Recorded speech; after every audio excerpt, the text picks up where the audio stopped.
já que a gente está quebrando todo o protocolo mesmo, uma das coisas que eu acho mais legal é a igreja cantando. Porque se a gente pedir para cada um cantar individualmente, assim, gravar, o negócio sai meio caótico. Mas quando está todo mundo junto, parece que Deus montou um coral. Nunca vi uma congregação para a voz da congregação ser feia. Eu acho impressionado com isso. Os slides da pregação. Então, irmãos, hoje a gente vai interromper mais uma vez nossa série em Tiago e vamos ter um estudo num dos salmos, o salmo de número 7. Eu gostaria de começar essa pregação, vamos agora mudar a chave. Terminou o louvor, sei, agora vamos para a pregação. Fazendo uma pergunta para vocês. A pergunta é: o que é que está faltando? Como era essa imagem originalmente? Estão vendo aqui a imagem, não estão? Como é que ela era originalmente? Opções. Opção A, opção B, opção C, opção D. Vou deixar vocês analisarem novamente a imagem. Aqui a imagem. Como é que ela era originalmente? A, B, C ou D? A imagem. Como é que ela era originalmente? Quem é que acha o A? Quem acha o A? O Cláudio. Quem acha o B? Olha aí, temos um grupo B. Quem acha o C? O Júnior acha o C. Quem acha o D? O Júnior também, o Júnior acha tudo. Depois dessa videoaula de como dividir uma igreja, vamos aqui agora para a resposta correta. Então, como é que essa imagem era? O que é que está faltando? A, B, C ou D? E a resposta é: a imagem originalmente era assim mesmo. Não era nem a, nem a B, nem a C e muito menos a D. A imagem originalmente era assim. O que foi que aconteceu aqui? O que foi que aconteceu que muita gente errou? Por que muita gente errou essa pergunta? A resposta é que as alternativas, as circunstâncias o induziram, não lhe obrigaram, não lhe forçaram, mas lhe colocaram numa situação em que o erro era uma possibilidade. As alternativas fizeram você não ver com clareza a realidade. Dessa forma, vocês foram induzidos ao erro, mas ainda assim são responsáveis, porque vocês escolheram, alguns de vocês escolheram uma alternativa que não era a alternativa correta. Irmãos, eu comecei apresentando esta imagem porque ela ilustra uma verdade muito clara na nossa vida. Qual é a verdade? Uma verdade que a gente vai encontrar também no Salmo 7. A verdade é que muitas vezes as circunstâncias da nossa vida, elas nos apresentam alternativas e diversas, variadas, alternativas multiformes e que são todas erradas. Muitas vezes a alternativa certa ou as alternativas certas são minorias e a maioria das alternativas que se apresentam diante de nós são alternativas erradas. Uma situação em que isso acontece de maneira recorrente é o momento da dor, os momentos de sofrimento. Os momentos de sofrimento, por vezes, nós observamos diversas maneiras de como sair daquele sofrimento e todas essas maneiras igualmente erradas. Será que, quando você está em momentos de dor, em momentos de sofrimento, em momentos de angústia, em momentos em que sua expectativa não foi atendida, será que nestas horas você escolhe caminhos errados, escolhe caminhos ruins, escolhe caminhos inadequados? Para que você responda a essa questão, nada mais interessante do que você conhecer a verdade e conhecer as alternativas à verdade. E é basicamente este objeto didático que o Salmo 7 nos oferecerá. O Salmo 7 nos mostra, ele salienta, ele apresenta ali pelo menos 4 caminhos que nós não devemos trilhar em momentos de sofrimento. No Salmo 7, Davi estava sofrendo. Abra sua Bíblia lá. Abra sua Bíblia no Salmo de número 7.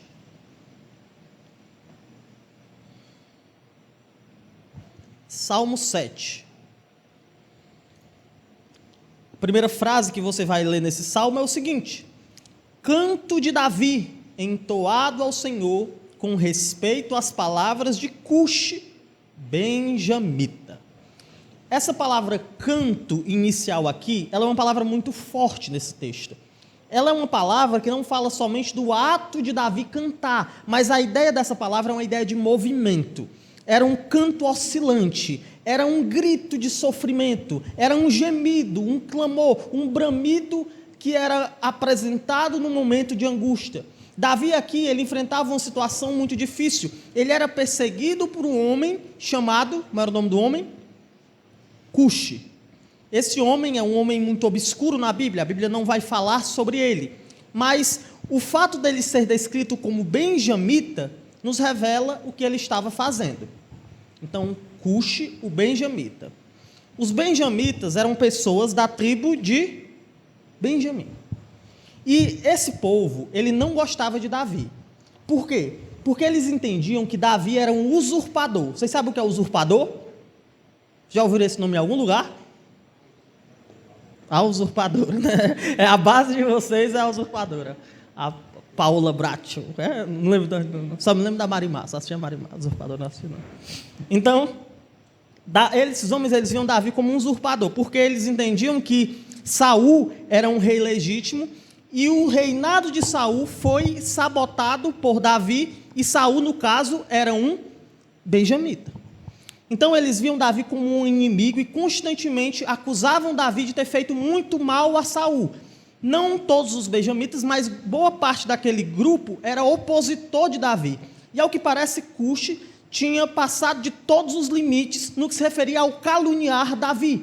Ele estava espalhando calúnias, histórias, fofocas, e isso estava ganhando força, uma força tão grande que estava fazendo Davi sofrer profundamente. Então, o cenário inicial desta história aqui que a gente verá é um cenário em que alguém está profundamente abalado porque estão inventando coisas a seu respeito.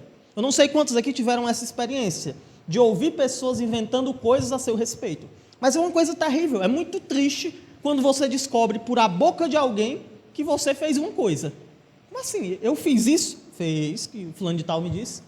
Então, essa situação é uma situação de profunda angústia, uma situação de profundo sofrimento. E nessa situação de sofrimento, Davi tinha diante de si diversas alternativas de erros. Pelo menos 4 caminhos dos quais ele demonstra aqui que se desviou. Esses caminhos, eles vão ser destacados nesta noite. O primeiro caminho do qual Davi se desviou, no momento de dor, no momento de sofrimento, nós podemos encontrar nos versículos 1 e 2 do texto. Eu vou pedir ajuda nessas leituras, porque eu acho que vai tornar um pouco mais interativo. Eu sei que a gente já está com um tempo prolongado, então para que você não durma tão rápido, eu vou pedir que o irmão leia aí o versículo 1 e 2. Se ninguém leu, eu aponto para a pessoa. Senhor Deus meu, em ti me refugio, salva-me de todos os que me perseguem e livra, para que ninguém com leão me arrebate, despedaçando-me, não havendo inimigo. Pronto.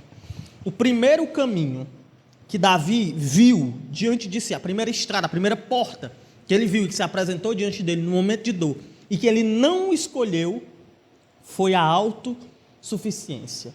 Então, caminhos que nós não devemos trilhar nos momentos de sofrimento, eles começam sendo indicados nesse texto como que sendo como este daqui sendo um desses, a autossuficiência. O rei aflito, ele não escolheu para si o caminho que talvez fosse mais fácil, porque em face de um homem que estava lhe caluniando, um rei tem diversas opções. Ele poderia convocar o seu exército e levantar-se contra Cushi.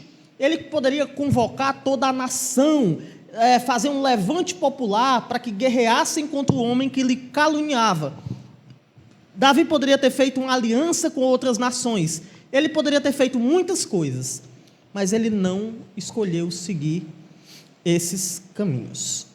Davi era um guerreiro, e ele era um guerreiro em que nível? Como é que Davi era como guerreiro? Você lembra da história bíblica? Ele era um guerreiro bom, mediano. Como é que ele era como guerreiro? Davi era um guerreiro excelente.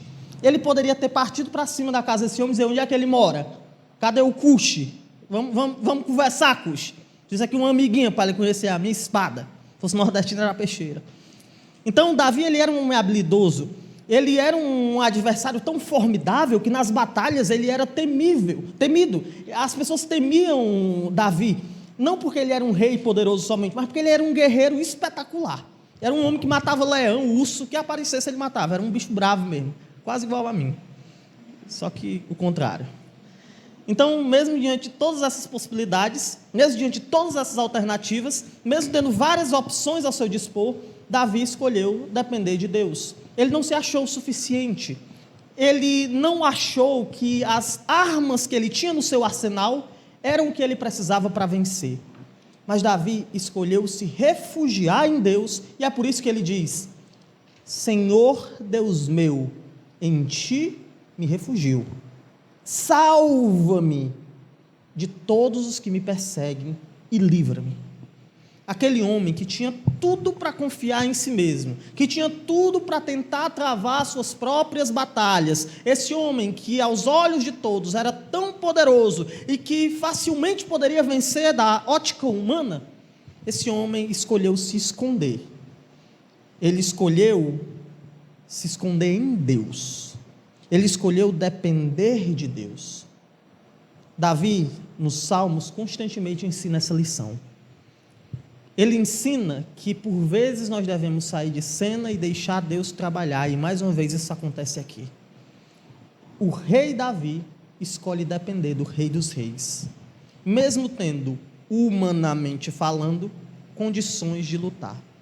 Essa mensagem de Davi, irmãos, ela se faz muito necessária nos nossos dias, porque hoje nós temos visto uma corrida sem medidas em busca da autossuficiência. Em nossos dias, depender se tornou sinônimo de fraqueza. Muitas pessoas têm batalhado para não dependerem de ninguém. É aquela mãe que chega para a filha e diz assim: minha filha, trabalhe, faça uma faculdade, desenvolva um ofício, para você não precisar depender de macho nenhum. Muitas pessoas têm batalhado para não dependerem financeiramente de ninguém. Muitas pessoas têm guerreado para não dependerem emocionalmente de ninguém. Eu não vou fazer de alguém uma pessoa que vai ver minhas vulnerabilidades. Nós vivemos numa sociedade em que se apresentar como vulnerável é algo que você não deve fazer com ninguém. Você deve reservar isso para si mesmo. Você pode até ter relacionamentos, mas em um ambiente controlado. Você não deve depender emocionalmente de ninguém. Só que o problema é que essa oposição à dependência tornou-se tão grande na vida de alguns, que eles têm esquecido até de depender de Deus. Muitos não trabalham mais entendendo que não é a performance deles que garante o sustento. Muitos não trabalham entendendo que é o Senhor que está lhes sustentando. Muitos amam e não entendem que o seu amor é só um eco de um amor que eles já recebem. Muitos buscam ter um estilo de vida semelhante ao de um rei, mas esquecem de que, antes de tudo, deveriam ser como Jesus. Isso tudo é fruto dessa autossuficiência que é tão marcante nos nossos dias. Muitas pessoas observam a grande falência da comunhão em igrejas. Isso se dá porque muitas pessoas vivem de modo independente. As pessoas não leem mais a Bíblia, por quê? Porque elas acham que não precisam mais de uma resposta divina para os seus dilemas. Por que as pessoas só oram quando vão comer? Porque elas acreditam que existe em si algum poder para gerar provisão para si próprias. O sofrimento, ele não pode nos cegar. Nós não devemos achar que somos suficientes, não devemos achar que não precisamos de algo mais, e foi exatamente isso que Davi entendeu. Ele entendeu primeiramente que ele não era suficiente para guerrear, e ele entendeu que a força dos seus inimigos era uma força tremenda. Observem o que ele diz no versículo 2: para que ninguém, como um leão, me arrebate, despedaçando-me, não havendo quem me livre. O que Davi diz aqui é que os inimigos dele são maiores do que ele, e que sem Deus ele vai ser uma presa para esses leões. Davi fala aqui algo que ele entendia muito bem. Quando pastor, certa vez, ele enfrentou um leão e matou o leão. Ele era muito bom nisso, mas ele sabia que melhor que qualquer um, que o leão é um animal perigoso, e que qualquer um, se deixado sozinho, não tem qualquer chance. E é exatamente isso que ele diz para Deus. Ele diz: Senhor, eu sou tão fraco e tão dependente que se você não estiver comigo, esses leões vão me despedaçar. Davi, ele entendeu perfeitamente o que nós tanto temos carecido de entender. Os nossos inimigos não são pequenos. Os nossos problemas não são mínimos.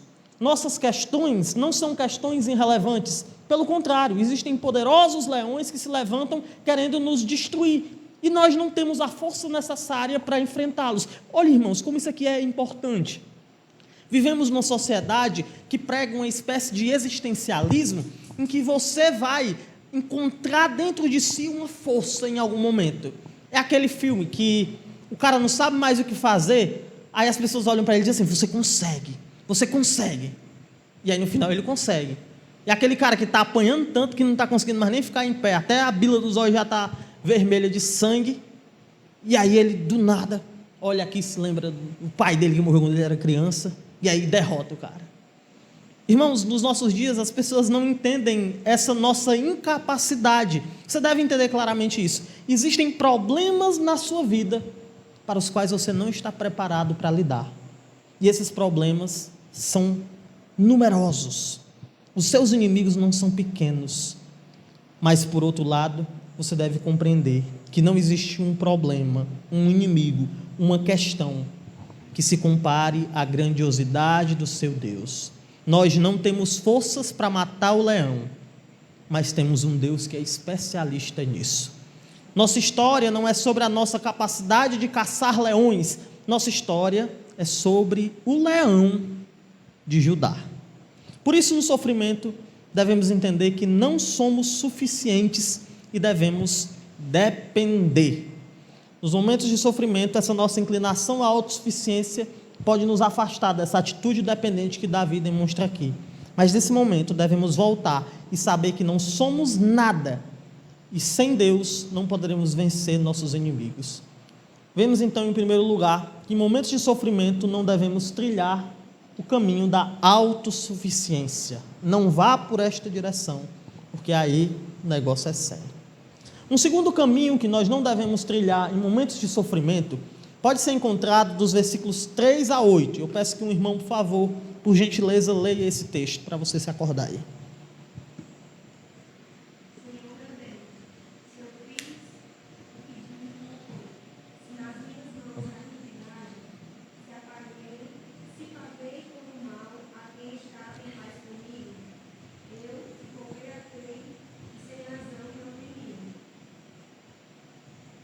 Até o 8.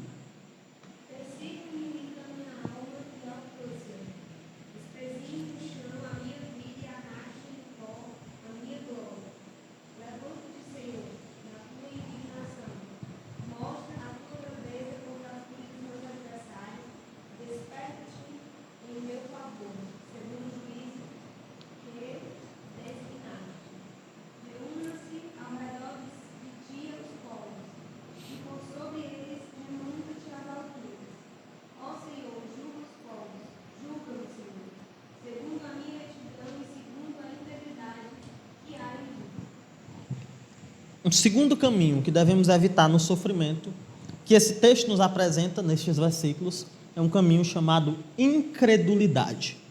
Vamos entender isso aqui melhor. Eu acho interessante isso, porque vou contar aqui uma história para vocês, que eu acho muito interessante. Vocês já devem ter ouvido várias vezes a figura da tempestade como uma referência a momentos de sofrimento. Quando a tempestade vier, quero ver adorar no olho do furacão. Então, quando vem a tempestade, é uma coisa ruim. Eu ouvi que quando alguns missionários, no início do trabalho, chegaram no Nordeste, eles queriam imprimir essa ideia de tempestade e não funcionava. Eles diziam assim, quando vier a tempestade na sua vida, e o povo, amém, Senhor. Glória a Deus. Por quê? Porque o nosso caos aqui é a seca. Lá nos Estados Unidos tem os furacões, os grandes ciclones, existem tempestades lá que derrubam casas, que arrancam árvores, negócio terrível. Mas para o povo brasileiro, é a seca o problema. Então é muito fácil você adorar a Deus quando está chovendo. O irmão Felipe me disse que a alegria do morado novense é quando chove. Mas quando a seca está tomando de conta de tudo, como é que a gente adora? É fácil manter fé quando as coisas estão tranquilas, estáveis. É fácil manter fé quando você está chateado com problemas mínimos. É fácil manter a fé quando você nota que passou mais um domingo e você foi para um culto normal. Mas quando as lágrimas rolam no chão, quando o que você tinha por certo desmorona, quando o bem precioso que você tinha se perde e a sua circunstância de vida é modificada de tal maneira que você não sabe mais como agir, nesses momentos é difícil crer. E nesses momentos a incredulidade, ela aparece como uma opção. Os versículos 3 e 4 soam estranhos. Davi, ele diz: Senhor meu Deus, se eu fiz o de que me culpam, se nas minhas mãos há iniquidade, se paguei o mal a quem estava em paz comigo, eu que poupei aqueles que sem razão me oprimiam. Em primeira mão parece que Davi aqui está dizendo que ele era perfeito, mas essa não era a intenção de Davi. Na verdade, o que Davi diz aqui é simplesmente que ele é inocente nesse caso. Ele não está querendo afirmar que ele não possui iniquidade, mas o que ele está dizendo aqui é que ele não tem a iniquidade a qual Cush estava colocando sobre sua vida. Para entendermos isso melhor, nós compreendemos bem que se alguém lhe acusar de assassinato, você é inocente. Você, como bom crente, vai pedir a Deus, vai orar a Deus pedindo direção, você vai querer que aquela situação se resolva, mas você não vai pedir a Deus perdão por um pecado que você não cometeu. O que Davi vai pedir aqui a Deus, então, é que Deus o livre da acusação. E é exatamente isso que ele está fazendo aqui. O que ele diz é: Senhor, eu não fiz isso que Cush está dizendo que eu fiz. Então me avalie, Senhor. Se nesta causa específica eu estiver sendo alguém mentiroso, eu estiver sendo dissimulado, se eu estiver sendo alguém que está vivendo à base de mentiras, se essa for a realidade, Senhor, que a causa de Cush prevaleça, mas o Senhor sabe que não é isso. E Davi não para por aí, ele é ousado nos versículos seguintes. Ele não é desrespeitoso, mas ele é ousado. Observe o que diz o versículo 5: persiga o inimigo a minha alma, alcance-a, espezinhe, pisoteie no chão a minha vida e arraste no pó a minha glória. A coragem de Davi aqui é tremenda. Ele fala isso para Deus. Ele diz que se ele for culpado, Deus tinha toda justiça ao destruí-lo por completo. Os seus inimigos poderiam pisar em cima dele, os leões podiam lhe devorar. Nós já vamos compreender que essas frases, elas não são devaneios em um momento de loucura, mas o que nós temos aqui é uma expressão exata de confiança. Davi fala isso porque ele confia tanto na fidelidade de Deus, que Davi sabe que Deus não vai entregá-lo para os seus inimigos. Ele está convicto de que Deus o guardará. Ele sabe que ele foi fiel e que o Deus a quem ele foi fiel não recompensa a fidelidade com injustiça. Davi confia em Deus a tal ponto que ele grita, não com Deus, mas para os seus inimigos, a primeira palavra do versículo 6 aqui: levanta-te, Senhor. Isso é um grito, é um brado de guerra, um brado de vitória. Davi continua descrevendo algo que ele está vendo somente por meio dos seus olhos da fé. Ele está pedindo que o Senhor se levante na indignação, que mostra a grandeza dele com fúria diante dos adversários. Ele está aqui querendo que o juízo do Senhor prevaleça. Ele diz: reúnam-se ao redor de ti os povos, e sobre eles remonta-te às alturas, reine sobre ele nas alturas. O Senhor julga os povos. Julga-me, Senhor, segundo a minha retidão e segundo a integridade que há em mim. No versículo 8 parece que Davi está orgulhoso, e talvez realmente esteja, mas ele não está orgulhoso da retidão, ele está orgulhoso do seu Deus. A confiança de Davi era tão profunda que ele sabia que ele não seria condenado. Eu não sei se você já conversou com uma pessoa que argumenta tão bem que você está certo e você começa a se questionar. Já passou por isso? Você está certo, sabe que não aconteceu, mas a pessoa está dizendo de um jeito tão grande que você começa a parar. Rapaz, será que eu fiz isso mesmo? Já passei algumas vezes. Deus colocou no meu caminho alguns amigos que têm esse poder de argumentação, que eles faziam me questionar. Davi ele não se questiona em nenhum momento. Ele olha para o que os inimigos dele estão dizendo e ele em nenhum momento se dobra. Ele não se entrega, porque ele confia. Ele confia que o seu Deus é um justo juiz. Irmãos, essa confiança muitas vezes desconhecemos. Muitas vezes, quando os problemas batem na porta do nosso coração, o desespero pula logo pela janela e entra também. A nossa geração tem sentido muito medo de tudo. São crises e mais crises de ansiedade. É uma situação, algumas vezes clínica, mas na maioria das vezes pecaminosa, em que o desespero toma de conta. As noites não são mais um momento de descanso. A hora de fechar os olhos é um momento de desespero, porque o sono não vem. E essa fé de Davi aqui, onde ela está? Davi, ele queria ser julgado diante do mundo, diante de todas as nações, não porque ele compreendia que ele era justo, mas porque ele sabia que o justo juiz de toda a terra jamais cometeria a injustiça de condená-lo por um mal que ele não cometeu. Os inimigos de Davi o acusavam, mas ele estava tão firme que ele sabia que ele não seria condenado. O Deus de Davi é o nosso Deus, mas por ignorância muitas vezes nós não compreendemos quem é este Deus e nos deixamos levar pelo desespero. O problema nunca é a canoa no mar. O problema é o mar na canoa. O problema não é o barco no mar. O problema é o mar dentro do barco. O problema não é o cristão estar numa situação de desespero e de sofrimento. O problema é o desespero e o sofrimento entrarem dentro do cristão de tal modo que ele vai naufragar.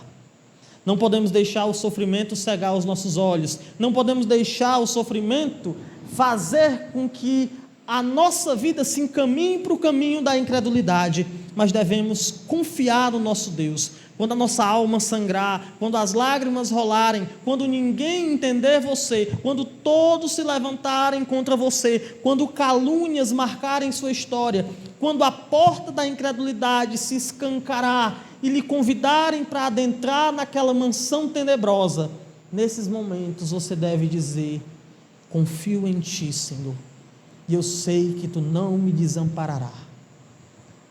Nossa fé, ela não é medida pelas circunstâncias nas quais estamos inseridos. A nossa fé, ela é medida pela firmeza da nossa convicção, independente da paz ou da guerra que nos cerque. Não importa quantos leões tem lá fora, o caçador de leões continua e sempre continuará do nosso lado. Nós só devemos confiar. Nós já vimos que no momento de sofrimento a gente pode ter algumas opções ruins. O primeiro desses caminhos que nós devemos evitar é a autossuficiência. Vimos também a incredulidade. Em penúltimo lugar, vamos considerar nos próximos 8 versículos algo mais, do versículo 9 ao 16. Algum irmão leia, por favor. Opa, quase eu dava um spoiler aí. 9 a 16.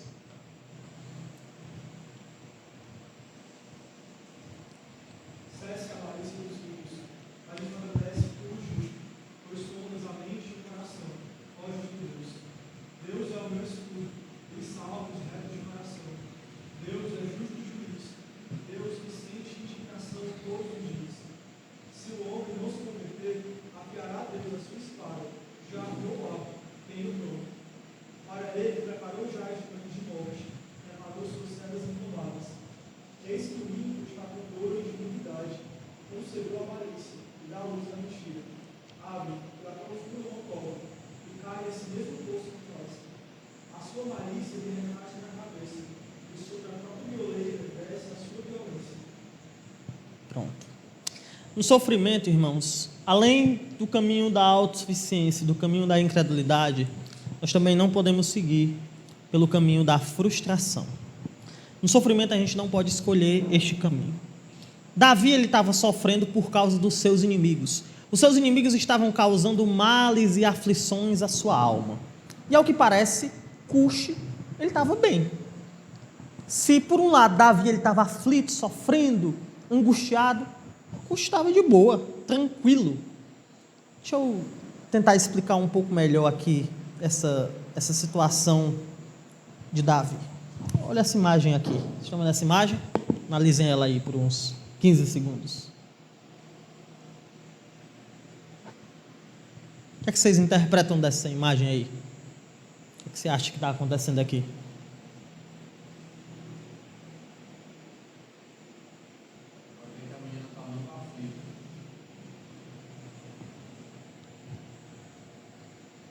E que tem um... Oi? Parece uma guerra. Pronto. O que nós temos aqui é a cena de uma menina sendo vendida pelo Estado Islâmico. E provavelmente depois disso aqui ela vai ser vendida para ser uma escrava sexual. Irmãos, esse é um caso extremo, mas quando a gente olha para uma situação assim, a gente tende a se questionar, por que isso aqui está acontecendo? Eu queria acabar com a pessoa que está fazendo isso. Em uma escala menor, quando a gente liga a televisão, a gente vê os escândalos políticos do nosso país, a gente vê as pessoas que deveriam estar nos servindo, fazendo coisas terríveis, desperdiçando o dinheiro, eles são maus, eles não investem nos hospitais, eles não investem nas estradas. Você quer ver? Vá para Fortaleza, para você ver como você não consegue falar 2 frases sem tremer sua voz. A gente está investindo, por que isso está assim? E aí você olha para a vida dessas pessoas, e sabe como é que eles estão? Eles estão enxugando as lágrimas com dólares, estão tomando banho nas suas piscinas, comendo domingo após domingo o seu churrasco de picanha. Irmãos, isso tende a nos frustrar com a vida, com o país, com nós mesmos. Alguns se frustram com a família, com o casamento, com a igreja, e quando o sofrimento chega, uma porta muito convidativa, uma seta que brilha, é a seta que aponta para a frustração. Mas com Davi, as coisas não estão acontecendo assim. Davi enfrentava uma situação que era muito propensa a lhe oferecer frustração, mas ele preferiu, ao invés de escolher frustração, manter sua esperança em Deus. No versículo 9 ele diz: cesse a malícia dos ímpios, mas estabelece tu o justo, pois sondas a mente e o coração. Em outras palavras, ele diz: Senhor, o Senhor vê a mente e o coração. Por isso eu tenho certeza que o mal vai acabar e o justo vai ficar seguro e tranquilo nas suas mãos. Ele diz no versículo 10: Deus é o meu escudo, Ele salva os retos de coração. Deus é justo juiz, Deus que sente indignação todos os dias. Se o homem não se converter, afiará Deus a sua espada, já armou o arco, tem-no pronto. Para ele já preparou o instrumento de mortes, preparou suas setas inflamadas. Davi, mesmo ouvindo as gargalhadas de Cuxi, mesmo sofrendo a pressão, a indignação do povo que estava revoltado com ele por conta de coisas que ele não havia feito, mesmo nessa situação, ele conseguia contemplar não a sua própria ruína, mas o triste fim do pecador. Irmãos, nós não podemos nos frustrar, mesmo que pareça que nada vai dar certo. Nós não podemos observar a realidade somente com os nossos olhos finitos, porque Deus ainda é o nosso escudo. Mas, irmãos, a situação dos ímpios é terrível. Está chegando o momento do encontro. Está chegando o momento em que o ímpio vai se encontrar com o juiz de toda a terra. Se tem alguém aqui sem Jesus, triste, com o coração apertado, eu lhe digo que Deus já preparou os instrumentos de morte.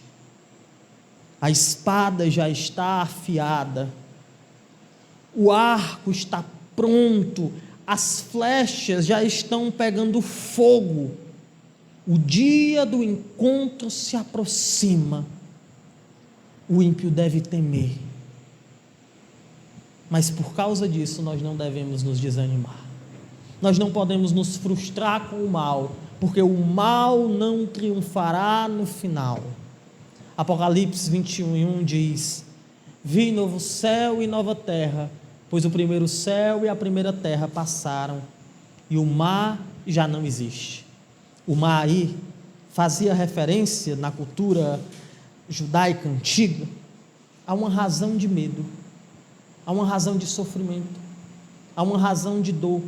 O mar era o lugar das despedidas, o mar era o lugar do inesperado, o mar era o lugar do tenebroso, o mar era o lugar onde feras terríveis rodeavam você sem que você pudesse se defender. Mas um dia o mar não mais existirá. Um dia o sofrimento se encerrará. O sofrimento vai acabar, nessa vida ou na outra. Pode ser que o seu nome ele fique no lixo. Pode ser que os livros de história, ao contar a sua história, reproduzam as terríveis mentiras que têm inventado a seu respeito. Pode ser que nunca entendam o seu legado. Pode ser que nunca compreendam o que você fez. Mas a verdade é que o bem não deixará de existir. O nosso Deus nunca falhará. Então, no momento de sofrimento, em vez de você ter dito: meu Deus, por que é que eu casei com essa mulher? Em vez de você pensar: por que eu casei com esse homem? Ao invés de você dizer: eu queria tanto ter outra família, essa não dá mais. Ao invés de você olhar para a sua igreja e dizer: não consigo mais. Ao invés de você deixar a frustração tomar de conta de você, ao invés de você submergir nesse mar de frustração, olhe para o Deus que vai garantir que o bem vença e não escolha o caminho da frustração.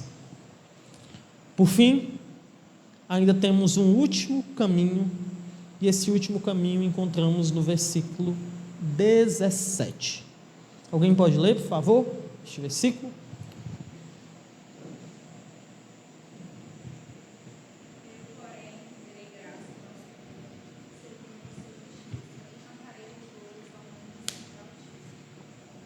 Muito bem.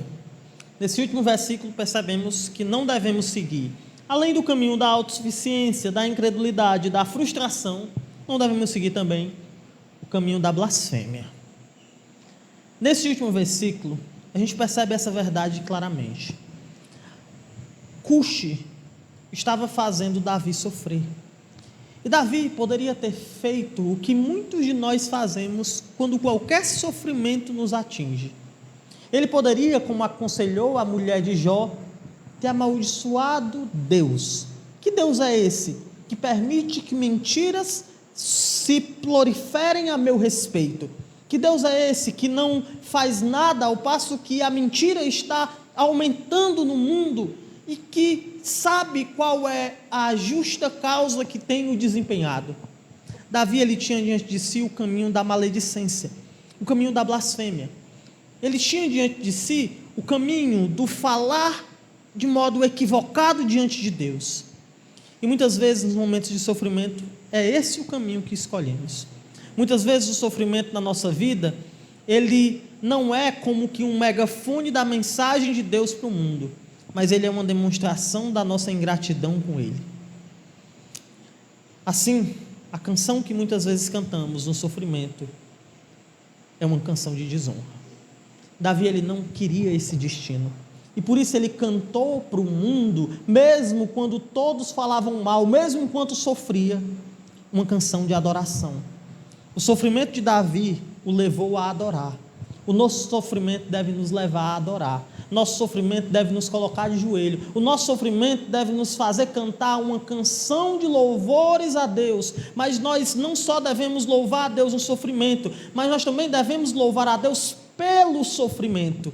A blasfêmia não é somente o falar mal, mas é o fato de se atribuir a Deus algo que Ele não fez, ou de atribuir a outros algo que Deus mesmo fez. Nesse sentido, blasfemamos quando não compreendemos que a fonte do nosso sofrimento, em última instância, é Deus. Mas como assim Deus é a fonte do nosso sofrimento? Observem um exemplo de Jó. Jó foi provado, e o capítulo 1 sugere que ele foi provado pelo diabo. O diabo queria mostrar algo a Jó, mas no decorrer do livro, na conclusão, nós observamos que foi o Senhor a causa de tudo aquilo. O Senhor enviou o sofrimento para a vida de Jó, Não porque ele queria castigar Jó, mas porque ele queria, por meio do fogo, transformar Jó numa joia de grande valor. Ele queria manifestar sua majestade e Jó se tornaria um objeto de honra para Deus. Semelhantemente, foi Deus que enviou o sofrimento a Davi. Ele queria que Davi se tornasse uma joia de grande valor. Deus deu esta compreensão a Davi. Davi compreendeu isso. Ele tinha um propósito com o sofrimento. Por isso, mesmo diante do sofrimento, Davi ainda podia adorar. Você já bateu o dedo menor do pé, o dedo mindinho do pé, numa quina? Nessa hora é a hora que a maldade do seu coração mais se manifesta. Meu dedo mindinho está roxo. Posso dizer isso por experiência própria, porque ontem eu dei um chute numa parede, acidentalmente. Mas isso é comum para mim, né?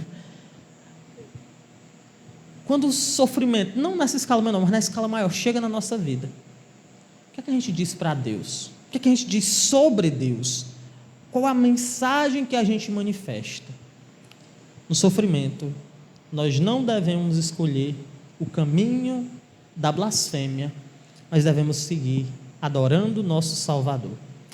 Vimos hoje que em situações de sofrimento, nós podemos ser levados a tomar alguns caminhos errados.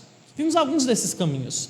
Vimos que nos momentos de dor não devemos trilhar o caminho da autossuficiência. Vimos que não devemos trilhar o caminho da incredulidade. Vimos que não devemos trilhar o caminho da frustração.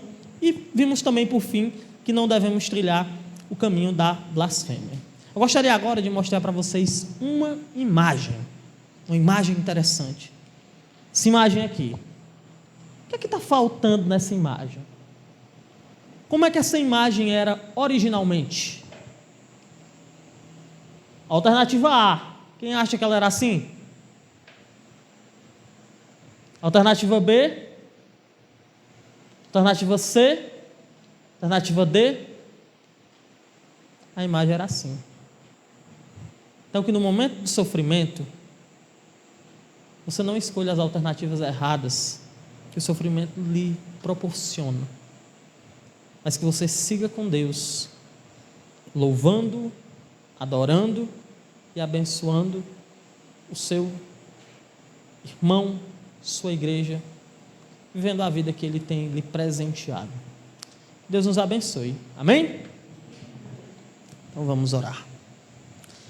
Senhor, muito obrigado por Tua palavra, abençoe a vida de cada um dos irmãos. Muito obrigado pelo discernimento que o Senhor tem nos oferecido por meio da Santa Escritura. Ajude-nos, Pai, é o que nós te rogamos, em nome de Cristo te rogamos. Amém.